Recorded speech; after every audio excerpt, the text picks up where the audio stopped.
আসসালামু আলাইকুম রহমতুল্লাহ।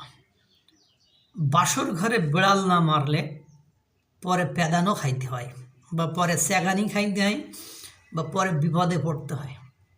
আপনারা এই গল্পটা কিভাবে জানেন আমি জানি না।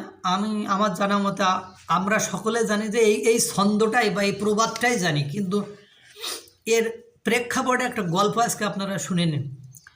এক রাজার দুই মেয়ে, এই দুই মেয়েকে বিয়ে দেবে, তো চিন্তা ভাবনা করছে যে মনে করেন এই যে কুমির আছে, এই একটা রাজাদের দেখবেন চারিপাশে বাড়ি থেকে মাঝখানে পুকুর থাকে, পুকুরের ভেতরে আবার কুমির পালছে, একটা কুমির আছে।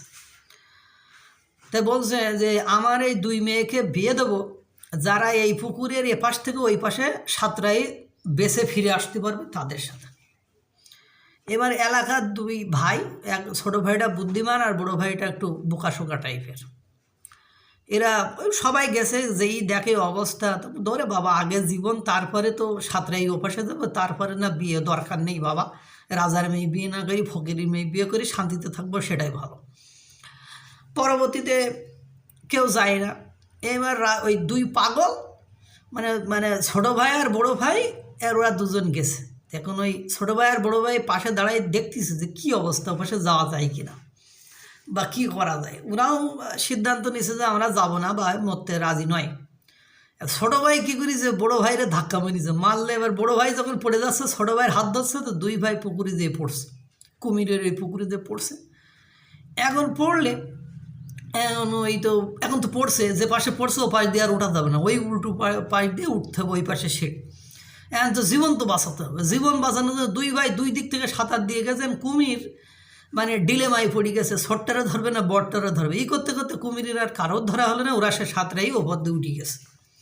আর রাজা মনের মশাই এটা ঢাকঢোল পিটায়, এটা যেহেতু বলেছে যে এটা বিয়ে দেবে, তা দিছে, বিয়ে ওদের সাথে বিয়ে দিছে। দিলে এবার রাজার মেয়েরা তো খেপে আগুন, যে একদম ফকিরের ছেলে, দুই ফকিরের ছেলে সাথে আমাদের বিয়ে দিল, তারা না জানে লেখাপড়া, তারা কোনো কিছুই তো অ্যাপ্রোপ্রিয়েট নয়, মানে যথার্থ নয়। তারপরে এখন রাজামশাই বলেছেন যে তো ঢাকঢোল পিটিয়ে তো দিতে হবে, দিছে। পরে ওই রাজাদের ওই প্রত্যেকটা ঘরে তো আপনার তরবারি থাকে, খোলা তরবারি। ওইখানে বাসর ঘরে যখন ভাইরা গেছে, দুই ভাই দুই মেয়ের ঘরে গেছে, বাসর ঘরে গেছে, তখন ওই তরবারি, খোলা তরবারি বের করে এইবার ওই মারবে বা ওর সাথে গন্ডগোল করছে। তো ছোটো ভাই ও বুদ্ধিমান, তো ওর পাশে একটা বিড়াল বসেছিল, রাজার মেয়ে আবার বিড়াল বলে। যখন এরা মুড মশান দেখাচ্ছে, তখন ছোটো ভাই ওই দেয়াল থেকে তরবারি নিয়ে এক কোবে সে বিড়াল দুগুণ করে দিছে। আর রাজা ছোটো মেয়ে তো ভয় পেয়ে গেছে, পরে বর্ষতা স্বীকার করছে, তার গোলামি স্বীকার করছে। এরপরে বড়ো ভাই তো একটু বোকাশোকা টাইপের, ওরে তো দিছে প্যাদানি, সেই প্যাদানি দিছে রাজার মেয়ে, মানে ও তো বোকাশোকা টাইপের। এক সপ্তাহ পরে বড়ো ভাই প্রত্যেকদিন মাইরটাই খায়, মানে বোর কাছে, আর ছোটো ভাই তো একদম রাজা। এক সপ্তাহ পরে দুই ভাইয়ের দেখা হয়েছে, দেখা হইলে বড়ো ভাই বলতেছে, ভাই এ তুই কী করলি, আমার জীবনটা তো এখন শেষ হয়ে গেল। তো ছোটো ভাই বলতেছে, বোকা, বাসর ঘরে বিড়াল মারতে হয় না, এরকমই হয়। তো পরবর্তীতে ও মনে করছে আর বেশি কিছু শুনি নাই, ও মনে করছে আজকেই বিড়াল মেরি ফেলবে, একটা বিড়াল আসে না, বরে বিড়াল মারছে, মারলে ইচ্ছা মতো ঝাঁটানি খাইছে বড়ো ভাই। তা গল্পটা ঠিক এরকমই।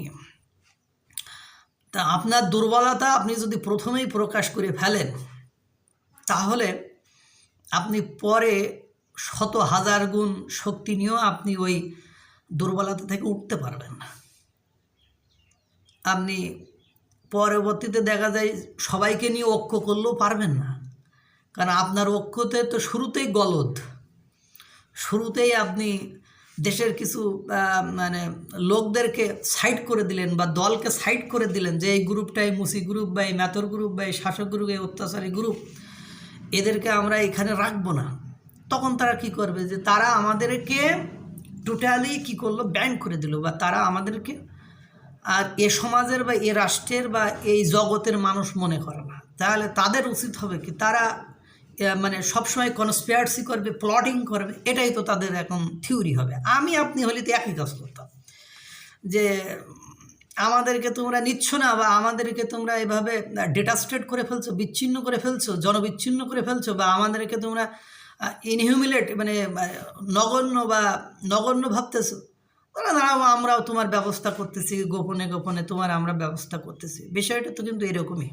তারপরে আপনার আশেপাশে যারা থাকে তাদেরকে আপনি প্রথমেই যদি অনেক শক্তি দিয়ে ফেলেন, পরে যদি আস্তে আস্তে ওই শক্তি কী করতে না কেড়ে নিতে শুরু করেন, তাহলে ওরা কী করবে, আপনার বিরোধিতা করবে বা ওরা আপনার বিরুদ্ধে চলে যাবে। This is the reality. এরপরে আপনি ক্ষমতায় যাওয়ার আগে যাদেরকে অনেক সুযোগ সুবিধা দিতে চাইছিলেন, তারা আপনি ক্ষমতায় যাওয়ার পরে তাদেরকে ওই সুযোগ সুবিধার কোনোটাই তো দিতে পারেননি, বরং ওই সুযোগ সুবিধা তারা আগে যেটা পাইতো তার চেয়ে মানে কমে গেছে, তখন ওরা আপনার বিরোধিতা করবে। This is the reality. এরপরে আপনি যাদেরকে নিয়ে ঐক্য করেছেন ওদের ভেতরে আবার কিছু পাওয়ারফুল লোক যারা দেখতেছে যে আমার এই ক্ষমতা পাওয়ার কথা, অথচ আমাকে না দিয়ে যে মনে করেন এই ক্ষমতার মানে 100%-এর 1%-এরও তো যোগ্যতা নেই, সেও আমার মতো সেম পাওয়ার মানে ভোগ করতেছে, তাহলে ও আপনাকে কি করবে না, আপনার সাপোর্ট করবে না। এই জন্য অনেক কিছু বললাম, বুঝলে বুঝপাতা, না বুঝলে তেজপাতা, এটা আমার ডায়লগ। তো এই যে কথা, বাসর ঘরে অনেকে বিড়াল মারতে পারিনি, এখন সামনে যতই আপনার সুদিন দেখেন না কেন, যতই মানে মহান আকাশ, বিশাল আকাশ এবং বিশাল ক্ষমতাসীন হন না কেন, দিন শেষে কিন্তু জনগণ, পিপল ইজ পাওয়ার, পিপল আর পাওয়ার, এই জনগণই শক্তি। এখন ঘটনা হয়েছে এই জনশক্তি থেকে বিভিন্ন অ্যাঙ্গেলে ওই যে বাসর ঘরে বিড়াল মারতে না পারার কারণে ডিটাস্টেড হয়ে গিয়েছে। এজন্য আবারও বলি, জ্ঞানী লোকের কদর বুঝতে হবে, জ্ঞানী লোকের সংস্পর্শে থাকতে হবে, না হলে যে আপনাকে বলবে 80 ভাই 80, ওই 80 গেলে মারামারি করে ক্ষমতায় বেশি দিন থাকা যায় না। মারামারি করে সাময়িক সময়ের জন্য, ওই যে চোরের 100 দিন গৃহস্থের একদিন, তো জ্ঞানীর একদিন, আর চোরের ওই পাওয়া যারা পেশির যোদ্ধা গায় এদের 100 দিন, বোথ অফ দ্য সেম। দিন শেষে জ্ঞানীরই জয় হয়। ওই বাসর ঘরে বিড়াল মারতে পারিনি। এখন আমার যা মনে হয়, সুন্দর করে বুঝে শুনে কিভাবে করে এই মানে ক্ষমতাটাকে বন্টন করে নিজে শাসনভার অন্যদেরকে দিয়ে বিদায় হওয়া যায়, এটাই উত্তম হবে। কারণ ওই বড়ো ভাইয়ের মতো মায়ের খাওয়ার কোনো যুক্তি নেই।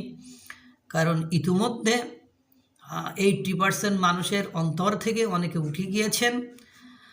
আল্লাহ তাআলা সকলকে ভালো রাখুক, সুস্থ রাখুক, এই দোয়া করি। আসসালামু আলাইকুম ওয়া রাহমাতুল্লাহ।